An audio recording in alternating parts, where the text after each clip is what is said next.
Mahira, I love you.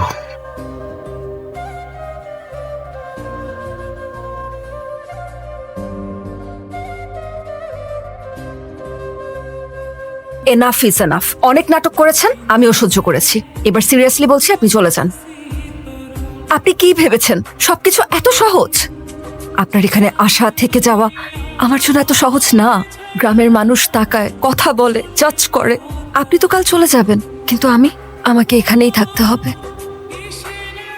একটা কথা মনে রাখবেন মিস্টার রায়ান, মানুষের চোখের প্রশ্ন খুব বিষাক্ত হয়। সবাই উত্তর দেয় না, কেউ কেউ চুপচাপ পড়ে যায়।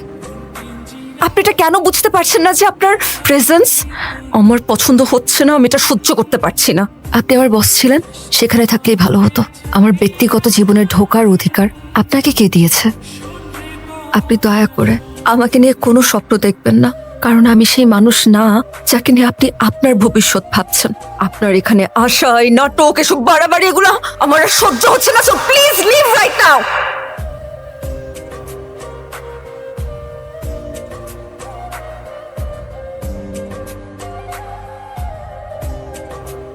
যেখানে আমার থাকার কারণে আরেকজনের অস্বস্তি হয়, সেখান থেকে চলে যাওয়াটাই ভদ্রতা। জোর করে ভালোবাসা পাওয়া যায় না, সেখান থেকে চলে যাওয়াটাই সম্মানের। আসি, আপনারা ভালো থাকবেন।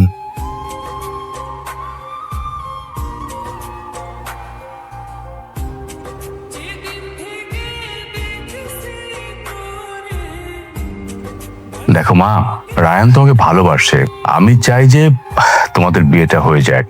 আপনি বড় মানুষ, আমি আপনাকে অনেক সম্মান করি, কিন্তু তারপরেও আমি এই প্রস্তাবে রাজি হতে পারছি না। রায়ান স্যারের প্রতি আমার কোনো অভিযোগ নেই, কিন্তু তাকে আমি বিয়ে করতে পারবো না। তোমার আপত্তি কোথায়? কোনো সমস্যা থাকলে আমাকে বলো, আমি তোমার বাবা মার সাথে কথা বলেছি, তারা তো রাজি। রাজি? আমি তো রাজি না, আর আমি ওনাদের সন্তান না। ওনারা আমার শ্বশুর শাশুড়ি। জানো, আমার না খুব ভয় করে। তুমি শুধু শুধু আমাকে হারানোর ভয় পাও। আমি তোমাকে রেখে কোথাও যাব না। আমি তোমাকে অনেক বেশি ভালোবাসি। কিন্তু তোমার ফ্যামিলির মানুষজনকে মেনে নিবে? আমার এই দুনিয়াতে কেউ নেই, এতিম একটা মেয়ে আমি।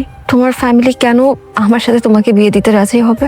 শোনো, আমার ফ্যামিলি যথেষ্ট ব্রড মাইন্ডেড, আর আমি আমার ফ্যামিলিকে না যতটা ভালোবাসি, তারা আমাকে তার থেকে অনেক বেশি ভালোবাসে। আমার ডিসিশনই তাদের ডিসিশন। তারা কি আমাদের ব্যাপারটা জানে? আমি আমার ফ্যামিলি থেকে কিছুই হাইড করিনি। আমার তোমার ব্যাপারে তারা সবকিছুই জানে। ইভেন তারা তো ইগালি ওয়েট করতেছে যে আমি কবে তোমাকে বিয়ে করে বাসায় নিয়ে যাব। মানুষ বলে সময় সব ভোলায়, কিন্তু আমার সময় সেই দিনই থেমে গেছে। আবরারই ছিল আমার প্রথম ঠিকানা। তার আগে আমি ছিলাম শুধু একটা নাম, কারো খাতায় লেখা, কারো বুকে নয়। বাবা মা এই শব্দ দুটো আমি প্রথম বলেছিলাম আবরারের বাড়িতে পা দিয়ে। আবরার চলে গেছে, কিন্তু ওর বাবা মা তো আছে। ওদের ছেড়ে গেলে আবার সেই দিন মেয়েটা হয়ে যাব। আমি ওনাদের ছেড়ে যেতে পারবো না। এটা দায়িত্ব না, এটা ভালোবাসা। এটুকুই আমার বেঁচে থাকার কারণ।